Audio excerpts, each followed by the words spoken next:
In an industry dominated by AAA narrative experiences, where every new game is a 40-hour trudge through the dark consequences of yet another post-apocalypse, forget all that nonsense and jump around like an idiot with commercially licensed characters instead. In a remaster of the only one of these that didn't suck an entire ass. SpongeBob Battle for Bikini Bottom Rehydrated. Slip comfortably back into the early 2000s and relive the era when every single intellectual property was mined for cash as a garbage 3D mascot platformer.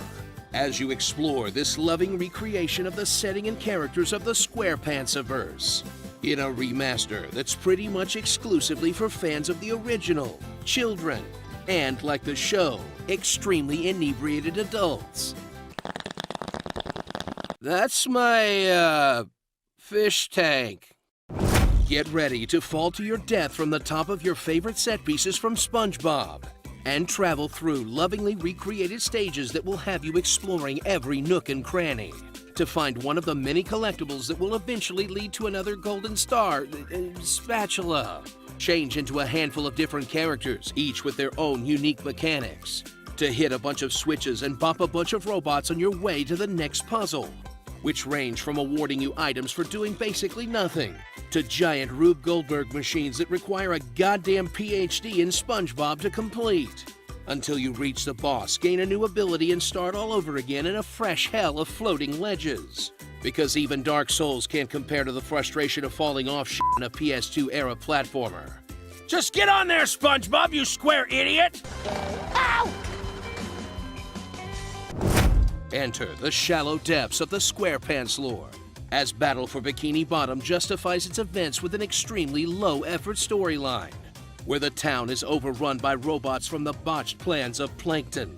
And it's up to SpongeBob and his cast of ridiculous friends to gather golden spatulas for some reason, that are scattered all around the city, sending you on a journey that will warrant cameo after cameo, all voiced by the original cast. Flapping robot crisis is making the Krusty Krab lose money like a sinking ship. Okay, mostly voiced by the original cast, all of whom will trade your help for more of the MacGuffins that gate your way to the next boss or level, in a completely generic licensed platform narrative that would be unremarkable if not for the charm of the source material, but ends up feeling instead like a long episode of SpongeBob that you have to do chores to watch. So get your kids ready and pull up those square pants for a remastering that really reminds you how far games have come in the past 2 decades, and how sometimes a fun, dumb, and simple game with silly characters can shine just as brightly as any 4K cinematic masterpiece.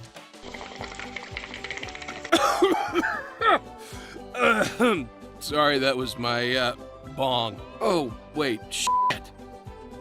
Starring Porous Robert, Majin Buu, Aqua Furry, Midlife Crisis Cthulhu, Tiny Evil Mike Wazowski, That Crab from Moana, Crush Station, Would You Like a Puff Puff, Ambiguously Gay Duo, Casper the Somali Pirate, Merman, Caesar Zappelli, and the real MVP, SpongeBob 64. Did you know that Patrick and Gary are first cousins? It's this type of trivia that makes me wonder how much DMT it took to write this show.